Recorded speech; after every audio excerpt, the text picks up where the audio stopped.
అన్ని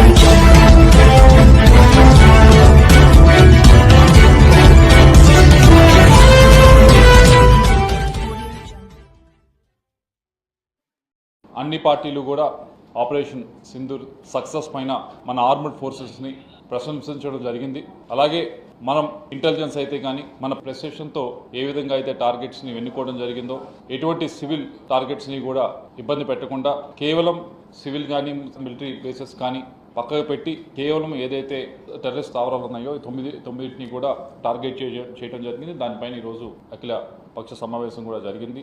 అన్ని పార్టీస్ కూడా దానికి మద్దతు ప్రకటించాయి. ఆర్మ్డ్ ఫోర్సెస్ సక్సెస్ని అందరూ కూడా ప్రశంసించడం జరిగింది. అయితే దీంట్లో ప్రతి ఒక్కరూ కూడా లేవనెత్తింది గుర్తు చేసింది ఏమిటంటే, మొదటిది ఏ విధంగా పాకిస్తాన్లో ఈ అటాక్స్ అయిన తర్వాత ఏ విధంగా వారు స్పందించారు అనేది ఒకటే అందరూ కూడా ఒకసారి గుర్తు చేయడం జరిగింది. ఏ విధంగా మిలిటరీ పీపుల్ పాకిస్తాన్లో కొంతమంది టెర్రరిస్టులు చనిపోతే వారి ఫ్యూనరల్కి కూడా వెళ్ళడం జరిగింది. ఆ ఫ్యూనరల్లో కూడా ఖననం చేసేటప్పుడు కూడా అక్కడ కూడా మిలిటరీ ఉన్న దగ్గరే పక్కన టెర్రరిస్టులు కొంతమంది వచ్చిన ఫోటోల్లో కూడా అందరికీ కూడా కనిపిస్తూ ఉన్నాయి. అది పాకిస్తాన్ పరిస్థితి. కాబట్టి దీన్ని ఇక్కడితో వదిలేయటం కాదు, మనం మన ఆర్మ్డ్ ఫోర్సెస్కి అన్ని విధాలుగా కూడా సపోర్ట్గా నిలబడదాం. ఈ సమయంలో వారికి అన్ని విధాలుగా కూడా ఈ పాలిటిక్స్ అనేది పక్కన పెట్టి కేవలం అందరం భారతీయులుగా వారికి వెనుదన్నుగా ఉండాలని చెప్పి ఈరోజు నిర్ణయించడం జరిగింది. అంతేకాకుండా పాకిస్తాన్ పైన మిగతా దేశాలతో, మిత్ర దేశాలతో, అగ్రదేశాలతో కూడా మాట్లాడి వారిపైన ప్రెషర్ తీసుకొచ్చే విధంగా కూడా చేయాలని చెప్పి అందరూ కూడా కేంద్ర ప్రభుత్వానికి కోరటం జరిగింది. ఆర్థిక పరంగా కూడా వారిపైన పాకిస్తాన్ పైన ఎటువంటి ఆంక్షలు తీసుకురావాలో కూడా ఆలోచించాలని చెప్పి కోరటం జరిగింది. వారికి ఏదైతే వరల్డ్ బ్యాంక్ నుంచి మిగతా వాటి దగ్గర నుంచి ఫండింగ్ వస్తూ ఉందో దాన్ని కూడా ఆపేదానికి ప్రయత్నం చేయాలి అని చెప్పి కోరటం కూడా జరిగింది. ఆ పరంగా తెలుగుదేశం పార్టీ పరంగా చంద్రబాబు నాయుడు గారు, ముఖ్యమంత్రి గారు పూర్తిగా దీన్ని మన కేంద్ర ప్రభుత్వాన్ని అలాగే మన ఆర్మ్డ్ ఫోర్సెస్కి కూడా పూర్తిగా మన మద్దతు తెలపాలి. వారికి ఈ సమయంలో మనం అందరం కూడా గట్టిగా నిలబడాలి అని చెప్పి ఆయన చెప్పడం జరిగింది. ఈరోజు సుదీర్ఘంగా రాష్ట్ర ముఖ్యమంత్రి శ్రీ నారా చంద్రబాబు నాయుడు గారి అధ్యక్షతన కేబినెట్ సమావేశం జరగడం జరిగింది. దాంట్లో ముఖ్యంగా ఈ గత 5 సంవత్సరాల్లో ఆంధ్రప్రదేశ్ రాజధాని ఏది అంటే చెప్పలేని ఒక దౌర్భాగ్య పరిస్థితిలో ఉన్న విషయం అందరికీ తెలిసిందే. వాళ్ళ ఇష్టం వచ్చినట్లు 3 రాజధానులు రకరకాల పేర్లు పెట్టి ఏ రాజధాని కూడా నిజం చేయటానికి కనీస ప్రయత్నం చేయని పరిస్థితులను మనం చూసాం. తెలుగు ప్రజలందరూ కూడా, ఆంధ్రప్రదేశ్ ప్రజలందరూ కూడా మీ రాష్ట్ర రాజధాని ఏది అని ఇతర రాష్ట్రాలు గాని ఇతర దేశస్తులు గాని అడిగితే చెప్పుకోలేని దౌర్భాగ్య పరిస్థితి మనందరం కూడా చూసాం. భవిష్యత్తులో ఎప్పుడు కూడా ఇటువంటి పరిస్థితి తలెత్తకూడదనే ఉద్దేశంతో ఈ రాష్ట్ర రాజధానికి గర్వించదగ్గ రాజధానిని నిర్మించాలనే ఆలోచన ప్రీతం ముఖ్యమంత్రి గారు చేస్తున్న విషయం అందరికీ తెలిసిందే. ఒకసారి రాష్ట్ర విభజన చట్టం 2014 చూసినట్లయితే దాంట్లో సెక్షన్ 2, సెక్షన్ 5 ప్రకారం ఏంటంటే నిర్దేశింపబడిన కాల పరిమితి వరకు హైదరాబాద్ ఉమ్మడి రాష్ట్ర రాజధానిగా ఉంటుంది. నిర్దేశింపబడిన సమయం తర్వాత హైదరాబాద్ తెలంగాణ రాష్ట్రానికి రాజధానిగా, కొత్తగా నిర్ణయించబడే రాజధాని అమరావతి ఆంధ్రప్రదేశ్ కు ఉంటుందని చెప్పేసి ఆ చట్టంలో పేర్కొనబడింది. అంటే రాజధాని పేరు ఎక్కడ కూడా తెలుపుకోకుండా ఈ రోజు దాన్ని అమెండ్మెంట్ చేయమని చెప్పేసి రిక్వెస్ట్ చేస్తూ తెలంగాణ రాష్ట్రానికి హైదరాబాదు, అమరావతి విభజిత ఆంధ్రప్రదేశ్ కు రాజధానిగా అమెండ్ చేయాలని చెప్పేసి ఈ రోజు ఏదైతే ప్రపోజల్ వచ్చిందో దాన్ని మంత్రిమండలి ఆమోదించడం జరిగింది. ఏ విధంగా అయితే గ్రేటర్ హైదరాబాద్ తెలంగాణకి రాజధానిగా ఉంటుందో అమరావతి అంటే అమరావతిలో మిగతా ఏపీసీఆర్డీఏ చట్టంలో ఉన్న ప్రాంతాలన్నీ కూడా కలిపి అమరావతి. సో ఆ అమరావతి ఈ రాష్ట్ర రాజధానిగా పేరుని ఇన్సర్ట్ చేయటం, అంటే ఆ చట్టంలో ఏదైతే కొత్త రాజధానిని విభజిత ఆంధ్రప్రదేశ్ ఏర్పాటు చేసుకుంటుంది, డిసైడ్ చేస్తుందని ఏదైతే ఉందో అక్కడ కొత్త రాజధాని కాకుండా Amaravati will be the capital of Andhra Pradesh అనేది ఇన్సర్ట్ చేయాలని చెప్పేసి రికమెండ్ చేయడం జరుగుతుంది. చట్టాన్ని ఆమోదించాలని చెప్పేసి. మరియు ఈ జిల్లాకు సంబంధించినటువంటి ప్రజల హక్కుల గురించి మాట్లాడడానికి ఈరోజు మీ ముందుకు రావడం జరిగింది. అయ్యా చంద్రబాబు నాయుడు గారు, హంద్రీనీవా కాలువ లైనింగ్ పనుల పర్యవేక్షణ కోసము, పురోగతి సమీక్ష కోసము మీరు ఉరవకొండ నియోజకవర్గానికి వస్తూ ఉన్నారు. అయితే ఈ జిల్లా ప్రాంత రైతాంగపు మనోభావాలు తెలుసుకొని మీరు వస్తే బాగుంటుంది. ఈ జిల్లా ప్రాంత రైతాంగపు మనోభావాలు ఈ ప్రాంతంలో ఉన్నటువంటి రైతు సంఘాలు కానీ, కమ్యూనిస్టు సోదరులు కానీ, ఇతర ప్రజా సంఘాల మరియు రైతు సంఘాల యొక్క అభిప్రాయాలు మీరు తెలుసుకొని వస్తే బాగుంటుంది. వారి అభిప్రాయాలను గౌరవించే విధంగా మీరు నిర్ణయాలు తీసుకుంటే బాగుంటుంది. కానీ ఈ జిల్లాకు నష్టం కలిగించే విధంగా మీరు సాగునీటి రంగంలో ఈ జిల్లా భవిష్యత్తును ఆగమ గోచరం చేసే విధంగా మీరు చర్యలు తీసుకుని ఈరోజు వస్తూ ఉన్నారు. బహుశా మరి మీ దృష్టికి మా జిల్లాలోని 14 మంది, ఉమ్మడి జిల్లాలోని 14 మంది శాసనసభ్యులు, అందులో ఉన్నటువంటి 3 మంత్రులు మీ దృష్టికి తీసుకొచ్చినారో లేదో, హిందూపురం పార్లమెంటు పరిధిలో హంద్రీనీవా కాలువ కాంక్రీట్ లైనింగ్ పనులను రైతులు వ్యతిరేకిస్తూ ఉన్నారు, రైతు సంఘాలు వ్యతిరేకిస్తూ ఉన్నాయి, అన్ని రాజకీయ పార్టీలు వ్యతిరేకిస్తూ ఉన్నాయి. మరి ఇందులో మా శాసనసభ్యురాలు పరిటాల సునీతమ్మ మేము వ్యతిరేకిస్తాం మీ నిర్ణయాన్ని అనేసి మీ నాయకులతో చెప్తా ఉంది. మరి కాంట్రాక్టర్లతో కమిషన్లు తీసుకొని పనులను ఆమె దగ్గరుండి చేయిస్తూ ఉంది.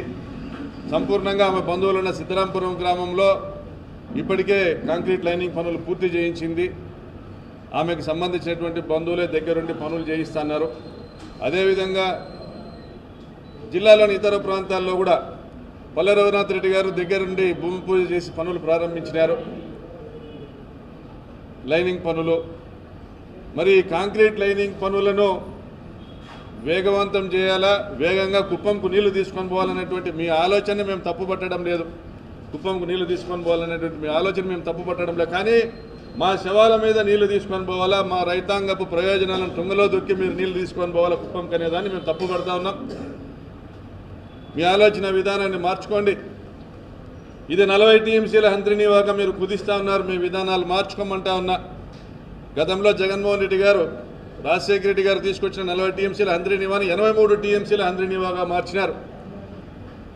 రాయలసీమ 4 జిల్లాలలో హంద్రీనీవా ఆయకట్టు గ్రామాలలో 40 టీఎంసీలను పారించే విధంగా రాజశేఖర రెడ్డి గారు హంద్రీనీవాని తీసుకొచ్చి దాదాపు 70-80% పనులు పూర్తి చేస్తే, ఈ రోజుకు కూడా మీరు అధికారంలోకి వచ్చిన ప్రతిసారి కూడా హంద్రీనీవా కాలువ కాంట్రాక్టుల ద్వారా కమిషన్లను పారించేటువంటి కార్యక్రమం చేస్తున్నారు. కానీ నీళ్లు పారించేదానికి రైతుల పొలాలను బిల్లుగా మార్చినటువంటి గత మీ ప్రభుత్వాలు, 2004 పూర్వం మీ ప్రభుత్వాలు చేసినటువంటి విధానాల నుండి బయటికి రావడంలో మీరు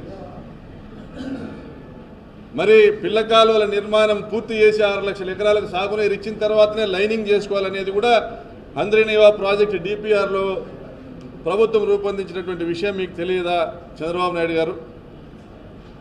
మరి చిత్తూరు, కడప జిల్లాలకు గండికోట నుంచి గాలేరు నగరి ద్వారా 20 టీఎంసీల ప్రాజెక్టును తీసుకొని వచ్చి దాదాపుగా 1500 నుంచి 2000 కోట్ల రూపాయలు ఖర్చు పెట్టినారు మా ముఖ్యమంత్రి, అప్పటి ముఖ్యమంత్రి జగన్మోహన్ రెడ్డి గారు. మా నాయకుడు మీ అందరితో కూడా కాసేపు గడిపే కార్యక్రమం చేస్తా ఉన్నా. నిజంగా ఈరోజు రాష్ట్రంలో ఉన్న పరిస్థితులు ఎలా ఉన్నాయి అన్నది బహుశా నాకన్నా కూడా మీకే బాగా తెలుసు. రాష్ట్రంలో ఈరోజు విలువలు లేని, విశ్వసనీయత లేని, ప్రజాస్వామ్యాన్ని కూనీ చేస్తూ ఉన్న పరిస్థితుల మధ్య రాజకీయాలు జరుగుతూ ఉన్నాయి. ఇలాంటి చెడిపోయిన ఈ రాజకీయ వ్యవస్థలో తులసి మొక్కల్లా ఎంపీటీసీలమైన, జెడ్పీటీసీలమైన, కౌన్సిలర్లమైన అయ్యా చంద్రబాబు మమ్మల్ని చూసి నేర్చుకో రాజకీయాలు ఎలా చేయాలి అని చెప్పి తెగువ చూపించి రాజకీయాలకు అర్థం చెప్పి గట్టిగా నిలబడిన మీ అందరికీ కూడా మీ జగన్ హ్యాట్స్ ఆఫ్ చెప్తూ సెల్యూట్ చేస్తాను. కారణం ఏమిటంటే రాజకీయాలలో ఉన్నప్పుడు విలువలు ఉండాలి. రాజకీయాల్లో ఉన్నప్పుడు విశ్వసనీయత అన్న పదానికి అర్థం తెలిసి ఉండాలి. ఈ రెండింటికి కూడా అర్థం తెలియని వ్యక్తి ఎవరైనా ఈ రాష్ట్రంలో ఉన్నారు అని అంటే అన్ఫార్చునేట్గా అది ఈ రాష్ట్ర ముఖ్యమంత్రి అని చెప్పడానికి నిజంగా ఈ రాష్ట్ర పౌరుడిగా నేను తలదించుకోవాల్సిన పరిస్థితి. అంతగా దిగజార్చినడు ఈ పెద్ద మనిషి రాజకీయాలను. ఈరోజు రాజకీయాలలో ఇటువంటి దారుణమైన పరిస్థితులు కూడా చూడాల్సి వస్తుందని నేను ఎప్పుడు అనుకోలే. ఎందుకు ఈ మాట చెప్తా ఉన్నాను అనంటే, ఒకసారి ఈ రామకుప్పానికి సంబంధించి చంద్రబాబు నాయుడు గారి సొంత నియోజకవర్గం. ఈ రామకుప్పానికి సంబంధించి ఎంపీటీసీకి సంబంధించిన ఒక కేస్ స్టడీ. ఒక ఎంపీపీ చనిపోయిన పరిస్థితుల మధ్య ఎన్నికలు జరుగుతూ ఉన్నాయి. 16కు సంబంధించిన ఎంపీటీసీలు వైఎస్ఆర్సీపీకి సంబంధించిన వాళ్ళే గెలిచారు. మరి ఇలాంటి చోట ఎందుకు చంద్రబాబు అనే వ్యక్తి పోటీ పెడతా ఉన్నాడు? గెలవడం అన్నదానికి మీనింగ్ ఎక్కడుంది? గెలవలేము అన్న సంగతి తెలుసు. గెలిచిన వాళ్ళందరూ కూడా గెలిచిన వాళ్ళందరూ కూడా వైఎస్ఆర్సీపీ టికెట్ మీద ఆ బీఫామ్ మీద గెలిచిన వాళ్ళు. మరి ఇలాంటి చోట 6 మందిని ఇక్కడి నుంచి లాక్కునే కార్యక్రమం చంద్రబాబు నాయుడు గారి దగ్గరుండి చేశారు. తర్వాత వైఎస్ఆర్సీపీ ఎంపీటీసీలు ప్రయాణం చేస్తూ ఉన్న మిగిలిన ఎంపీటీసీలు ప్రయాణం చేస్తూ ఉన్న వాహనాన్ని దగ్గరుండి పోలీసుల చేత అడ్డుకున్నారు. హైకోర్టు ఆదేశాలతో భద్రత కల్పించాల్సిన పోలీసులు సాక్షాత్తుగా దగ్గరుండి చంద్రబాబు నాయుడు గారికి వాచ్మెన్లాగా తయారయ్యారు. చివరికి కోరం లేకపోయినా కూడా 6 మంది సభ్యులు మాత్రమే చంద్రబాబు నాయుడు గారి ప్రలోభాలకు లొంగి అటువైపున వెళ్ళిన పరిస్థితుల మధ్య కూడా ఏకంగా డిక్లేర్ చేసుకున్నారు. లేని లిక్కర్ స్కామ్ సృష్టించి, లిక్కర్ స్కామ్ అనేటువంటిదే లేదు కానీ ఒక స్కామ్ అనేటువంటిది సృష్టించి ఆ లిక్కర్ స్కామ్లను పచ్చి అబద్ధాలుగా, ఆ ఆరోపణలుగా అబద్ధాలుగా చేస్తూ వండి వారించి కథనాలుగా రాస్తూ రోజుకొకరిని టార్గెట్ చేస్తూ ఏ విధంగా కక్ష సాధింపు చర్యలు చేస్తున్నారో మనం చూసాము. ఇవాళ అధికారంలో ఉన్నాడు కాబట్టి, కేంద్ర ప్రభుత్వంలో భాగస్వామి కాబట్టి ఇవన్నీ కూడాను అతను కొన్నాళ్ళ పాటు చేయగలుగుతాడు, కొన్నాళ్ళ పాటు ఆ ఆటలు అనేటువంటిది చెల్లుతాయి. కానీ కాలం ఎప్పుడు ఒకేలా ఉండదు కదబ్బా. ఎప్పుడైనా గుర్తుపట్టుకోవాల్సింది ఏంటంటే, అమావాస్య చీకటి రోజులు ఎలా ఉంటాయో వెలుగు కూడా అలానే ఉంటుంది. ఇటువంటి పరిస్థితుల్లో పూర్తి ఈ యొక్క అధికారులంతా కూడాను ఒక సీఎం గారికి ముఖ్యమంత్రి కార్యదర్శిగా చేసినటువంటి ఒక ఐఏఎస్ ప్రభుత్వ ఉద్యోగి మీద, అదేవిధంగా ముఖ్యమంత్రి గారు ఓఎస్డీగా పనిచేసినటువంటి నిజాయితీ గల వ్యక్తి, నీతి నిజాయితీ గల వ్యక్తి ఆ ఓఎస్డీ గారు కృష్ణమోహన్ రెడ్డి గారి మీద వీళ్ళ యొక్క చర్యలు ఏ విధంగా చేస్తూ ఉన్నారో, అక్రమంగా కేసుల్లో ఇరికిచ్చేసి వాళ్ళ మీద ఏ విధంగా చేస్తున్నారనేటువంటిది నిజంగా ఆ ప్రభుత్వ ఉద్యోగుల్ని చేయడం, మాజీ ఉద్యోగులు అనేటువంటిది సిగ్గుచేటు. ఎందుకంటే అసలు స్కామే లేదు అక్కడ. దాని ఒక అబద్ధము, ఒక కుట్ర, ఒక క్రియేట్ చేశారు. అందులో వీళ్ళందరినీ కూడా భాగస్వాములుగా చేసేసి అందరినీ కూడాను పార్టీలో ఉన్నటువంటి ముఖ్య నాయకుల్ని, ముఖ్యమంత్రిగా జగన్మోహన్ రెడ్డి గారి చుట్టూ ఉన్నటువంటి వాళ్ళని కూడా ఏ విధంగా చెల్లాచెదురు చేద్దాం అనేటువంటి ఒక కక్ష సాధింపుతో చేస్తున్నటువంటి ఈ యొక్క పన్నాగం. అంతేకాకుండా ఈరోజు చంద్రబాబు గారు ఆ కక్ష సాధింపులు జరగడంలో మరిన్ని లైన్స్ని క్రాస్ చేశారు. అదేంటంటే ఈరోజు భారతదేశంలోనే తెలుగు పత్రికా ప్రపంచంలో తన స్థానాన్నంటూ ఏర్పాటు చేసుకొని ప్రజల మన్ననలు పొందుతున్నటువంటి సాక్షి పత్రిక యొక్క ఎడిటర్ని ఈరోజు పోలీసులని చంద్రబాబు వాళ్ళ మీద ఉపయోగించడం, సాక్షి పత్రిక మీద ఆ ఎడిటర్ మీద ఉపయోగించడం అనేటువంటిది ఎంతగా చంద్రబాబు కక్ష సాధింపు చర్యలు తీస్తున్నాడో అర్థమవుతుంది. ఆ సాక్షి పత్రికలో కొన్ని నిజాలు రాస్తూ ఉన్నారు. ఆ నిజాలు మీకు నచ్చకపోవచ్చు. ఎల్లో మీడియా చేసినట్టు భజనలు మీకు చేయరు కదా. ఎల్లో మీడియా అంటే మీరు ఇచ్చేటువంటి కాక్సులకో కక్కుర్చుబడి ఆ భజనలు చేస్తా మిమ్మల్ని పొగుడుతూ ఉంటాయి.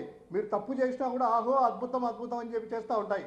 కానీ ఈరోజు ఆ సాక్షి పత్రిక మీరు చేసేటువంటి ఏదైనా ఉన్నదిగా ప్రతి ఒక్కటి కూడాను మీరు ఇచ్చిన హామీలను ఎందుకు అమలు చేయలేదు, మీరు ఏమి చెప్పారు, ఏం చేస్తున్నారు అనేటువంటిది క్లియర్ కట్గా ఎక్స్పోజ్ చేస్తూ ఉంటే దాన్ని మీరు తట్టుకోలేక ఆ జర్నలిస్టుల మీద, అదేవిధంగా ఈ యొక్క ఎడిటర్ మీద, సాక్షి పత్రిక యొక్క ఎడిటర్ మీద మీరు చేస్తున్నటువంటి ఈ యొక్క కుట్రలు, ఈ యొక్క కక్ష సాధింపుల్ని పూర్తిగా పత్రికా రంగమే కాకుండా మీడియా రంగం అందరూ కూడాను ఖండిస్తూ ఉంది.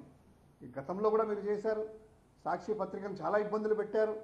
గత ప్రభుత్వం మీ యొక్క ప్రభుత్వ హయాంలో దాన్ని ఏదో చేయాలనుకున్నారు. కానీ ప్రజల మన్ననలు ఉన్నంత వరకు, ప్రజల యొక్క ఆదరణ చూరుకున్నంత వరకు మీరు టచ్ కూడా చేయలేరు. గతంలో ఒకసారి ఈ విధంగా చేయాలనుకొని విఫలయత్నం చేసినా కూడాను ఆ ప్రయత్నాలన్నీ విఫలమైపోయాయి. కానీ ఇప్పుడు కూడాను సాక్షి పత్రికను కానీ